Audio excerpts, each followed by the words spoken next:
Okay, Chassidus and Chizzuk on the Parsha. We're starting right now. Welcome. Abura, take, please. Love to have you here. As soon as you can. 15 minutes. Here we go. We're starting right now. We've already started. We're recording. Okay, first of all, we'd like to say hello to our favorite alumnus, Zach Fair, who's watching from America. Okay, and to... Oh, you're not on video! And to our good friend, Benjamin Ramraz, who no one here knows. He's a senior in, I think, DRS. Good friend of mine who hacked me about why I didn't give a shear for 2 weeks in a row. 20 minutes, please take a sheet. You're late. David Amster. Okay.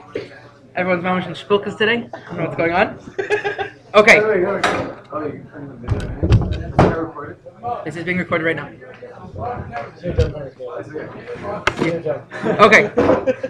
Okay, so we're starting like this. We're starting with the Tziyon. Top right. Right? I took for you to be my nation. I took you to be my nation. And I brought you to the land of Eretz Yisrael.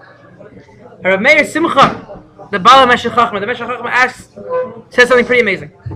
It says in Chazal in Masechet Sanhedrin, Lamdu mehapsukim ha'elu mekish yitziatam mitzrayim leviatam l'Eretz Yisrael. The Gemara compares the leaving Mitzrayim to Am Yisrael coming to Eretz Yisrael. Shehiu l'Eretz rak shnayim mitoch shisha ravua. That when we came to Eretz Yisrael, we were only 200,000 out of 600,000 people that left Mitzrayim.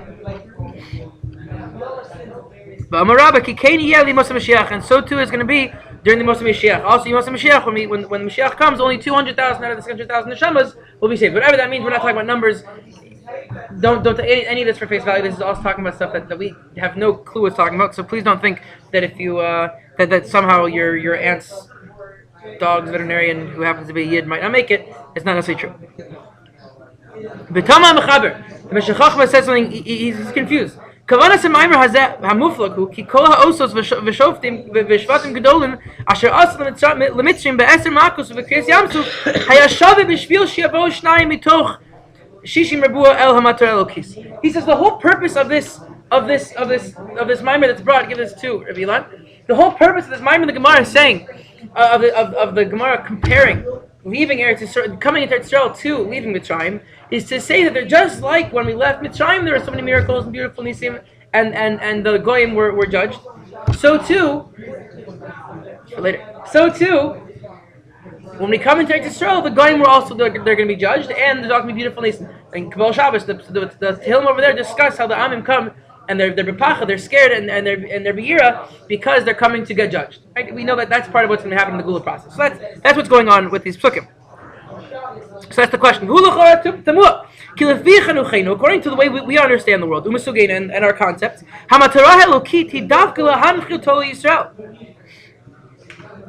we know that the purpose of HaKadosh Baruch Hu bringing out Am Yisrael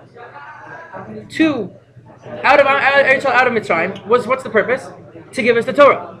But the Meshech Chachma is saying that he's comparing Mitzrayim to the Matorah Elokit, to the godly purpose of bringing out of Mitzrayim. But the Gemara over there says that the whole purpose was to Eretz Yisrael. So what's going on? This doesn't make any sense. HaKadosh Baruch Hu took us out of Mitzrayim to give us the Torah. So what's the Meshech Chachma saying? It's a very simple answer. I'm sure all of you just realized exactly what we're talking about, since this is the Tziyon, this is the Etzem Eretz Yisrael and the Parsha. Right? So there's a very simple answer. The only way to do a mitzvah is to do the mitzvah in the proper place. The only proper place, the only fitting place to do a mitzvah is where? In Eretz Yisrael. Not in Queens College, not in YU, not in the 5 towns, in Eretz Yisrael. Not in Woodmere, not in Eish Kodesh. It's almost there. Not in Eish Kodesh, Woodmere. It's very close. However, it's not Eretz Yisrael. These are Diborei Emes. Rabbi Nachman says we have to speak words of truth. Anywhere outside of the borders of Eretz Yisrael is not a place to do mitzvahs. It's not the proper place to do mitzvahs. Yes, you can work out outside of a workout room. Yes, you can eat food outside of a chadar ochel. But the best place to eat a gourmet steak is to eat a gourmet steak in the gourmet restaurant. And the best place to work out is in the perfect workout room. We have air conditioning, you have mirrors. Maybe mirrors aren't good, that's for gaiva, right? But everything else, everything in the world has a fitting place for it. A fitting place to sit on a couch is on a couch, not on the floor. A fitting place to do a mitzvah is to do a mitzvah in Eretz Yisrael. It's part of the whole essence. And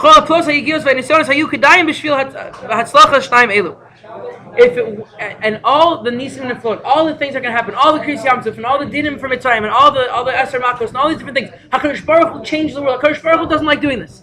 It's not because I'm his spokesperson. It's because it's what Chazal are telling us. Chazal tell us HaKadosh Baruch Hu doesn't work outside of nature. HaKadosh Baruch Hu works within nature. And so when it's telling us that HaKadosh Baruch Hu changed all of the course of nature in order to make 10 makos, kanireh, that it's a very important thing. Kanireh, seemingly, even if it was only for 200,000, it was still worth it. Right, so that's the bit of Chizzuk. I know it's very Harif. We should be able to take it. That's our Divrei Chizzuk on Eretz Yisrael. Check the time. Just don't want to go over. Gevalt. We've got so much time. So we're going to start with the HaShiloach. Beautiful piece of the HaShiloach. Even if it's not for, we're going to hopefully try to take a piece out of it to hopefully change our lives in the most significant way. But even if this doesn't change your life, even if it's just to understand Torah on a deeper level, there's a beautiful way of understanding the pasuk like he quotes over here. Vayidaber Elokim al Moshe v'yomer elav ani Hashem. HaKadosh Baruch Hu spoke to Moshe saying, I am Hashem.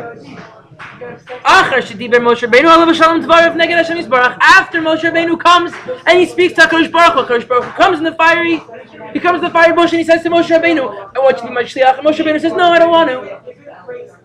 Right? So what's HaKadosh Baruch Hu doing? Right? Father goes to his son, go clean up the trash. No, I don't want to. So what is the initial father's reaction? Not hitting him, but he gets a bit frustrated. That was very Freudian. Whatever. So, not every father initially hits. However, so what does HaKadosh Baruch Hu do with Moshe Rabbeinu? So what does HaKadosh Baruch Hu do with Moshe Rabbeinu? HaKadosh Baruch Hu gets a bit frustrated with the not frustrated because HaKadosh Baruch Hu doesn't have emotions, but he begins to speak a bit sharper. And that's what the HaShiloach says. Al kain natan Hashem Yisbarach ga'ara alav. He began to scream at him. V'zaloshon v'yedaber. This is a very important thing to know about learning Pshat and Psukim. V'yedaber of dibur, of speaking, is a hard language, very harsh. In Hebrew, v'yedaber is a very harsh way of speaking. Shuloshon kasha. Gam Hashem Elokim, also the name of Elokim, we know more al zeh. We know that the name of Elokim is the name of judgment, is the name of din. Right? It's the right side. It's the harsher side. So when HaKadosh Baruch Hu's initial response to Moshe saying, I don't want to go, HaKadosh Baruch Hu Vayedaber Elokim El Moshe. The harsher judgments, the harsher way of looking at life, the harsher way of experience became clear to Moshe Rabbeinu. Right, but that begs the question, Techa Vayomer Elav. However, because the HaShiloach understands, and the Psukim explain it to us, that's not a natural way to be. Techa. Immediately after Vayidaber Elokim, right, all the harsh words, Vayomer. Vayomer Elav Zehu Ka'adam Shekois Al Chaveru V'Havo V'Kasher Ro'ehu Omed U'Mishtome Mipachad. Right? I begin screaming at the Kohen, you stink, you have poop. Right? So you Mipachad. Oh goodness. Right? I didn't mean to do that. Right? You're Mipachad. That's what happens when your friend, when someone that you love begins to scream at you. The only thing you can initially do is, oh my gosh. Right, you're b'chachad. Right, someone you don't care about, what's your initial reaction? Boom, clock him in the face. But someone who you love, who begins to scream at you, you're so attached to that person that you don't know what to do. Moshe Rabbeinu, shoot. That's what you do. Oh no. So what's HaKadosh Baruch Hu do? As merames lo ki kol ka'aso ein rak lifnim. Right? HaKadosh Baruch Hu tells Moshe Rabbeinu, don't worry, my anger, that's just inside. It's inside. It's not something that's part of my essence. It's inside, but it's not my essence. It's something that has to come out for a second, but it's not me. It's not my essence. That's not what I'm trying to give over to. Right? Sometimes what is it, the Rambam maybe? It's a classic thing that if you ever want to get angry at a person, if a father or parent gets ever angry at a child, what's the eight? So the eight says you should go to your room, count to 10 seconds, and then come out and be angry. Right? Because then you can calm yourself down, and the anger is just an act. Right, so that's what he's doing over here. HaKadosh Baruch Hu was telling Moshe Rabbeinu, this is just an act. Don't worry. I'm getting angry because you have to get the point. But be'etzem vayomer elav ani Hashem ki amira loshon racha. The word vayomer is soft language. It's nice language. Oh, hello, how are you? Right, I'm saying something to you. Vayidaber. That's noise that when someone's vayidaber, that's noise they make. They don't say words. Ki shem havaya baruch hu malei rachim. The word havaya, the shem havaya, yud hey and the vav hey. That's the name of Chesed and Rachman. Right? These are basic, sort of foundational concepts in understanding Psukim. Elokim is Din and Havaya is Chesed. Lo haya rak lifnim v'lo tefachei kol. Don't fear, Moshe Rabbeinu. Don't worry. I have to scare you a little bit to get you going somewhere because I know it's emes. I know it's truth in the world. But don't worry. You have to go. But I still love you. So maybe we'll come up with some sort of concept how that's going to affect our lives. I had something earlier, but I completely forgot what the taich was. But a beautiful way of understanding Pshat in the Pasuk. That HaKadosh Baruch Hu comes over. Don't think that HaKadosh Baruch Hu gets angry. What do you mean HaKadosh Baruch Hu gets angry? What's anger? The Gemara tells us that anger is like avodah zarah. Someone who gets angry, it's ki'ilu of oved avodah zarah. Whoa, that's a crazy thing to say. So when I get angry at my friend, when I get angry at Avi Cohen, so that means I'm being oved avodah zarah. I'm serving idols. That's a ridiculous thing to say, Gemara. So most people explain that when a person's what does it mean a person's oved avodah zarah? You're saying I don't believe that HaKadosh Baruch Hu runs the world. When a person gets angry, and etzem what he's doing is saying that I know how the world's supposed to work, and you did something that's against my world plan, and therefore I'm getting angry. But someone who has real emunah in HaKadosh Baruch Hu, someone who really believes that HaKadosh Baruch Hu runs the world, you'll never get angry. Because whatever's happening around you, you roll with the punches. Because you know HaKadosh Baruch Hu is sending you what needs to be happening. Right, so that's what Moshe Rabbeinu also was learning over here for the first time. HaKadosh Baruch Hu is angry, but even then it's not even anger, because HaKadosh Baruch Hu, how can you get angry? HaKadosh Baruch Hu knows what needs to be happening. Okay, we'll come back to this, do a quick chazar. It's a beautiful pshat. Okay, Rabbi Nachman, because Chas Shalom we should go a week without learning from Rabbi Nachman. This piece. Below Shamu al Moshe mikot zeruach. Am Yisrael, they weren't listening to Moshe Rabbeinu mikot zeruach because they're short of breath. We know they're working hard, they're short of breath. What does this mean on a deeper level?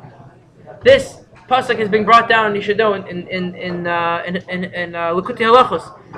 Rabbi Nachman put together, where we take Rabbi Nachman's teachings and apply it to halacha. So this piece right now is coming with regards to Hilchos Tefillin. Just to see how Rabbi Nachman's brain works. He took this pasuk mikot zeruach and connected it to tefillin. I ran over. Okay. When you were learning Rabbi Nachman, you just want to hear everything. Right? A yid has to recognize what they're missing in their lives. If a person can't speak Diburei Emes, a person can't be up straight with himself. That wasn't a term. If a person can't be straight with themselves, if a person can't be upfront with themselves, up straight with themselves, right? Then what are you doing in the world? What are you doing? I'm going to lie to myself? Oh, I'm the biggest tzaddik ever. And that's just ridiculous. Because, at least for me, I'm saying, there are people like David Amster who, when they speak about themselves, they can say I'm a real tzaddik and like they're real tzaddik. Right? And he even gives me erasers. Right? A yid has to know what their chisaron is. A yid has to know what they're missing in their lives. The af al pichei. But even then, yiftach ba'Hashem v'tzadikei emes, you have to be sure. You have to have true trust. And you have to have emunah in Hashem. You have to have emunah in tzaddikim that they know what's going on in the world. But not just tzaddikim, tzaddikei emes, people that we know to be truthful. Right? From your own experience, through your own relationships, you have to know what a tzaddik is. Ki Hashem yisbarach ya'azor lu b'chazdu agadol. And you should know that through those relationships, through having emunah with the HaKadosh Baruch Hu, and through believing in tzaddikim, to really know what's going, who know what's going on in the world, who know what's going on with you, then you can trust that HaKadosh Baruch Hu is giving you purely chesed. I have to know what's missing in my life, but at the same time, I have to know that HaKadosh Baruch Hu is giving me everything, constantly. Or we just learned Hishab Chos Nefesh. What did we learn?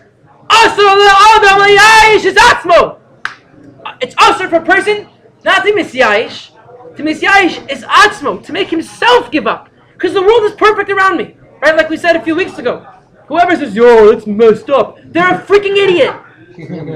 Flaming idiot. I'm sorry. Thank you for quoting me properly. They're a flaming idiot. What do you mean that's messed up? HaKadosh Baruch Hu created a perfect world. You saying that's messed up means you're an oved avodah zarah.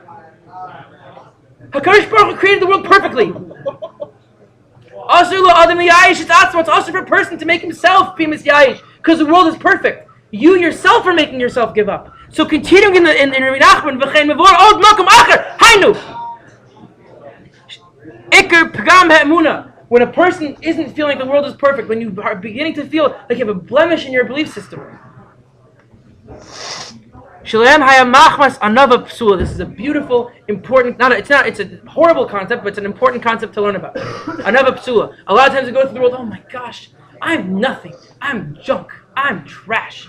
Right? Because you're trying to be like, oh, I'm an ono, right? I know what's going on in the world, right? Because we thought, oh, another's so important. Another's so important. Right? I think it was a couple of weeks ago. I said, oh, the only thing good I can think about myself is I have beautiful eyebrows. Right? And I thought, that's stupid. I can play guitar nicely. Right? I play guitar very beautifully. Thank God. Thank you, HaKadosh Baruch Hu. He gave me matana. Holy chutzpah. It's connected. But it's connected. Right? Another psula is saying, hi, my name is Yoni Mintz, and I'm the biggest, fattest idiot. That's not true. Yoni Mintz is a giant tzaddik. So is every single Jew in the world. The whole Am Yisrael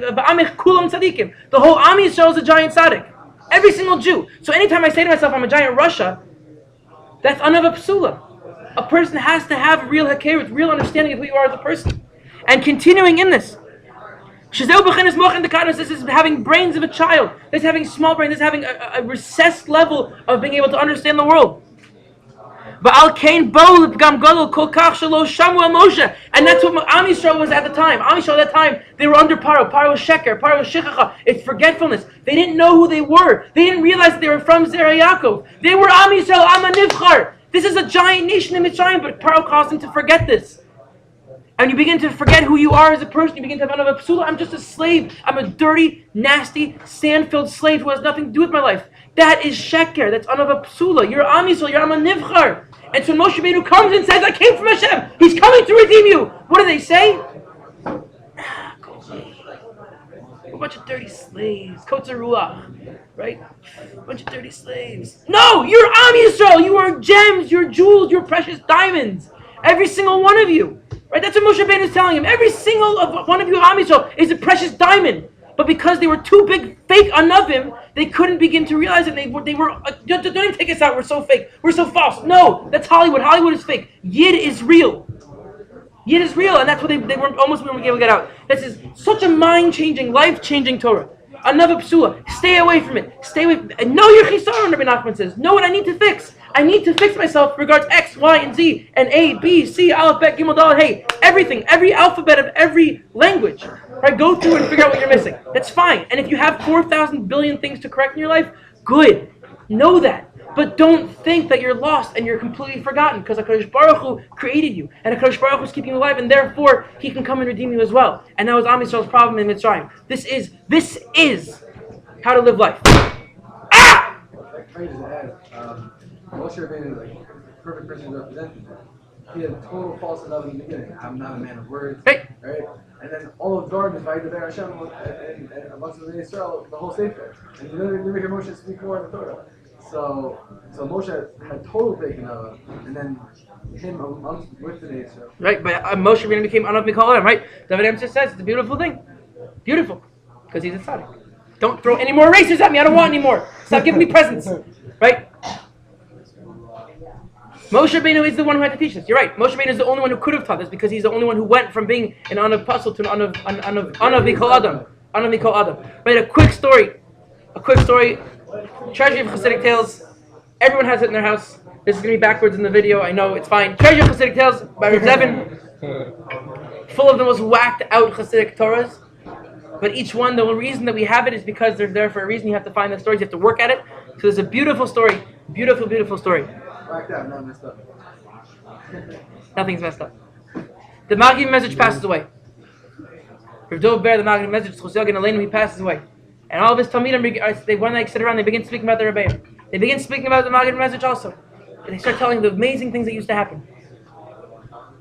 We know the maggid message used to go out once a day for a half hour with his shamish, and he walked to the creek that was near the base medrash in Mezrich. And he'd go for a half hour walk, and no one knew what was going on there. That was his time to go for a walk, to have yichidus, to have time alone, and his shamish probably just walked behind him. So Rav Shneur Zalman Miladi, the Alter Rebbe of Lubavitch, the first Chabad Rebbe. So he says, you know what happened on those walks? You know what used to happen on those walks? The maggid message used to go and listen to the frogs croaking. Frogs croaking. We know in Perek Shira, he used to explain, in Perek Shira, every single animal has a way of praising Kadosh Baruch Hu. And so the maggid message said, I want to go hear how the frogs praise the Kadosh Baruch Hu. That's the story. What are we taking from the story? If a frog can praise the Kadosh Baruch Hu, so can you. A dirty frog. Dirty, nasty, gross. I don't ever want to see those things again in my life, frog. We know the Chananim, Mishael, and Azariah learned from the frogs. The Gemara tells us, how did Chananim, Mishael, and Azariah know how to not jump into a flame and jump into an oven? Because the frogs did. Because the frogs in Mitzrayim jumped into the flames of HaKadosh Baruch Hu. We can learn from everything in the world. Baal Shem Tov tells us that everything that happens in the world I can learn from. I see a stone on the floor, I can learn something from the stone. There's a wind that comes through the base medrash today, I can learn from that wind. There's a snowflake that falls in a specific place in Yerushalayim, I can learn from that snowflake. When I see a bird chirping, when I see a worm slithering, when I hear a frog croaking, that's a praise to HaKadosh Baruch Hu. I think it's gross because I'm a little bit of Avodah Zarah. Because I don't believe that the world works properly. If I heard a frog croaking with the right ears, with the ears that really wanted to be close to HaKadosh Baruch Hu, I'd realize, oh my gosh, that's the most beautiful shir to HaKadosh Baruch Hu, because it's natural. It's how the world's supposed to be working. And so too with us. So quick chazara. Chassidus tells us the proper stage, the proper environment for a mitzvah is Eretz Yisrael. Don't think anywhere else. Don't think Englewood. Don't think Queens College. Don't think Ish Kodesh Woodmere. It's a wonderful place. Don't think by the Ohel. That's a place that feels like Eretz Yisrael, but it's not Eretz Yisrael yet. That's the Tziyon. The HaShiloach tells us HaKadosh Baruch Hu acts, sometimes shows us certain sides of his face. He shows us certain parts of his attributes, but we all know in the end it's all chesed. It's all Shem Havaya. All comes from HaKadosh Baruch Hu, the side of him loving every single Jew. I don't say most importantly, but I want to say most importantly. Most importantly, Nachman tells us the deepest secrets. Nachman tells us, know you're lacking. Know exactly what you're missing in life. But the ikar is don't lose faith in yourself. Don't lose faith in tzaddikim. Don't lose faith that HaKadosh Baruch Hu is running the world properly. Nothing's messed up. The tzaddikim know exactly what's going on. Your rebbeim know what's going on with your life. As long as you're able to speak diborei emes, as long as you're able to speak properly about yourself and know who you are as a real person, so you can truly find the real geula. When you speak that way, you can realize that even the frogs can speak, even the worms can speak, and even I can speak to HaKadosh Baruch Hu, and through that we can bring the geula that much closer.